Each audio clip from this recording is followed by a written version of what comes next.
જંગલમાં બે રાજા વચ્ચેથી અસ્તિત્વની લડાઈ, પ્રવાસીઓ થયા સ્તબ્ધ। એશિયાટિક સિંહોનું એકમાત્ર નિવાસસ્થાન એટલે આપણું ગીર। ગીરના જંગલ વિસ્તારમાં સફારી દરમિયાન પ્રવાસીઓની પ્રકૃતિનો એક એવો નજારો જોવા મળ્યો જે જોઈને શ્વાસ અદ્ધર થઈ ગયા હતા। જંગલના રાજા ગણાતા બે શક્તિશાળી સિંહો વચ્ચે ઇનફાઇટના દ્રશ્યો તેમના કેમેરામાં કેદ થયા। ગીરના જંગલોમાં સિંહો પોતાના વિસ્તાર બાબતે ખૂબ જ સંવેદનશીલ હોય છે।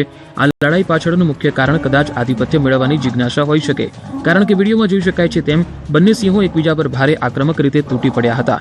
સિંહોની ગર્જના અને પંજાના પ્રહારથી આખું જંગલ ગુંજી ઉઠ્યું હતું। લાંબી ખેંચતાણ અને શક્તિ પ્રદર્શનના અંતે એક સિંહને હાર સ્વીકારી મેદાન છોડીને ભાગવું પડ્યું। સફારી પાર્કમાં જઈ રહેલા પ્રવાસીઓના કાફલા સામે જ જ્યારે આ દ્રશ્યો સર્જાયા ત્યારે લોકો સ્તબ્ધ થઈ ગયા। પ્રવાસીઓએ આ અદ્ભુત નજારો પોતાના કેમેરામાં કેદ કર્યો। કાચા રસ્તાને કારણે વધુ એક વખતે સગર્ભાને લાકડીની ઝૂલી બનાવી લઈ જવી પડી। નસવાડી તાલુકામાં ફરી એકવાર વિકાસની વરવી વાસ્તવિકતા સામે આવી છે। કુપ્પા ગામની સગર્ભાને પ્રસૂતિનો દુખાવો પડતા 108ને ફોન કર્યો, પણ કુપ્પા ગામે કાચા રસ્તાને લઈને 108 આવી શકી નહોતી, જેથી પરિવારજનોએ લાકડાની ઝોલી બનાવી સગર્ભાને અંદર સુડાવી ખભે ઉચકીને કુપ્પા ગામથી સાંકડીબારી ગામ સુધી લઈ જવાની ફરજ પડી।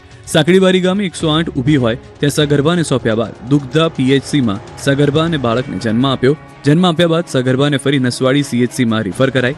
આઝાદીના વર્ષો બીતે હજુ કુપ્પાથી સાંકળબોરીનો કાચો રસ્તો સરકારે બનાવ્યો નથી। નસવાડી પંચાયત આરએનબી 13 કરોડનો કાચો રસ્તો પાક્કો બનાવવા દરખાસ્ત કરી છે। સરકાર રસ્તો મંજૂર કર્યા બાદ નવો બને તેમ નસવાડી પંચાયત આરએનબીમાંથી જાણવા મળ્યું છે। કાતિલ ચાઇનીઝ દોરીનું ઉત્તરથી દક્ષિણ સુધી ફેલાયેલું નેટવર્ક પોલીસે પકડી પાડ્યું। ઉત્તરાયણ પહેલા ઘાતક ચાઇનીઝ દોરીનું મોટું કૌભાંડ બહાર આવ્યું છે।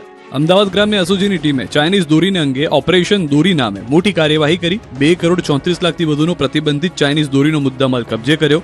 સાણંદના રમણગઢ ગામમાં એક ફાર્મમાં ચાઇનીઝ દોરીનું વેચાણ હતું, જે બાદ આ કેસના તાર છેક દક્ષિણમાં દાદરાનગર હવેલી સાથે જોડાયેલા જણાતા કારખાનું સીલ કર્યું। આ મામલે પોલીસે સાણંદ, બાવળા, વટામણ સહિતના સ્થળોએથી ચાઇનીઝ દોરી કબજે કરી। પોલીસે સાણંદમાં ભીખાભાઈ શાંતિભાઈ રાણાના ફાર્મ હાઉસમાં રેડ કરી, જ્યાંથી 39 બોક્સ 1872 રીલ જપ્ત કરી। સાથે જ આણંદ શહેરમાંથી પણ પોલીસે 2.1 લાખનો જથ્થો જપ્ત કર્યો છે। આ મામલે ભીખા રાણા, રાજુ રાણા, અશોક ઠાકોર, ભરતભાઈ ભોગીલાલ ગંગવાણી સામે કાર્યવાહી કરાઈ છે। આરોપીઓની પૂછપરછ પગેરું દાદરાનગર હવેલીમાં નીકળ્યું, જે વાપીના વિરેનકુમાર પટેલે જથ્થો મોકલ્યો હોવાનું ખુલ્યું, જે બાદ પોલીસે વંદના ઇન્ડસ્ટ્રીઝમાં રેડ કરી અને વંદના ઇન્ડસ્ટ્રીઝમાંથી 1.5 કરોડ કિંમતની ચાઇનીઝ દોરીની રીલ જપ્ત કરી હતી। આ કેસમાં મશીનરી અને મટીરીયલ સહિત કુલ 2.34 કરોડનો મુદ્દામાલ જપ્ત કરાયો છે। એલઆરડીને લઈને રાજ્ય સરકારનો મોટો નિર્ણય। જિલ્લા